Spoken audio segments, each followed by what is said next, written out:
Roger est mort.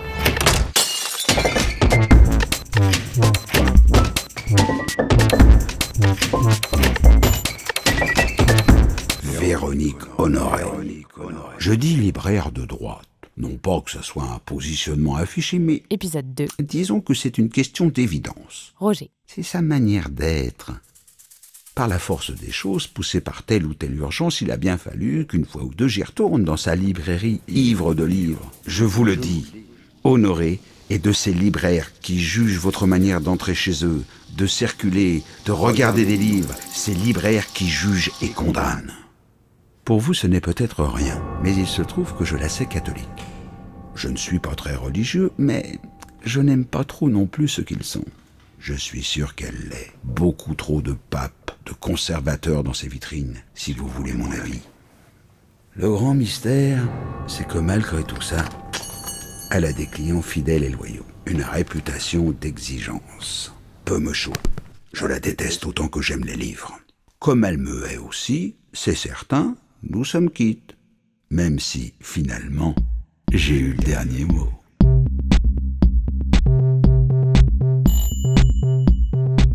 Je n'ai eu ni femme ni enfant. Ma sœur est morte, mes amis sont morts, il me reste que 2 cousins, Yvette et Jean.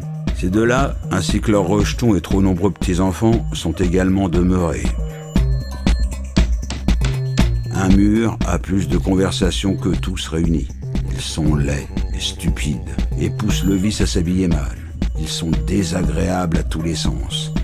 Une insulte à l'évolution. Comme nous ne sommes pas dans une grande ville, Honoré les connaît bien. Elle pense qu'ils vont hériter et lui vendre l'immeuble. Elle se fourre le doigt dans l'œil jusqu'au bout. Ils n'auront rien.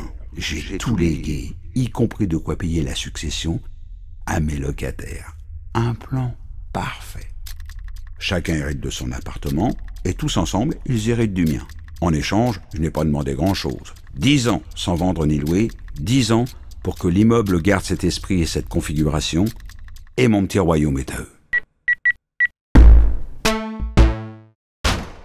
Je voulais rester un peu pour être le témoin de leur bonheur, et en toute franchise, je suis un peu déçu. Bon, c'est peut-être vaniteux, mais j'attendais un peu de reconnaissance et quelques effusions. Apprenez Gaspard, il est soulagé de ne plus avoir la charge d'un loyer, mais il a l'air également dépité. Comme quand on a la chance malheureuse. Vous savez bien, quand vous gagnez enfin au loto, mais que c'est la fois où le lot est misérable. Je réalise que je n'ai pas pensé à tout. Gaspard hérite d'un studio, ce qui fait de lui un homme plus riche qu'avant, et toujours le plus pauvre de l'immeuble. J'avais pas le choix. Il n'y avait pas de bonne solution. J'allais pas mettre Soraya chez Gaspard et inversement, bien sûr. C'est injuste. Mais la vie est injuste. Il faut voir le verre à moitié plein, non? Quelle tristesse quand même. De découvrir trop tard qu'en donnant à Juliette son appartement, je ne donnais rien à Martin, son frère. Je l'ai oublié. Pourtant, il le mérite. Il aide depuis des années ses parents à me payer le loyer de sa sœur. J'ai zappé le méritant. J'ai fait ce que j'ai pu. Il n'y a jamais de solution idéale. Alors oui, Soraya gagne très bien sa vie, oui, elle récupère le plus grand appartement après le mien, oui, ok, j'ai compris. J'ai enrichi les plus riches et les moins méritants et j'ai laissé les miettes aux autres. Qu'auriez-vous fait, vous? Parce que c'est bien beau de critiquer, mais sinon quoi? Je devais laisser Véronique Honoré couvrir l'immeuble de mes parents couleur aubergine? Moi vivant, jamais. Moi mort, pas davantage. Ce qui est fait. Il peut plus rien. Vivant, je n'avais pas la clairvoyance que j'ai depuis que je suis mort. D'ailleurs, mort, je découvre des choses que j'ignorais vivant et qui me plaisent pas beaucoup. Par exemple, je ne comprends pas pourquoi Juliette frappe discrètement à la porte de l'arrière-boutique de Véronique Honoré après la fermeture.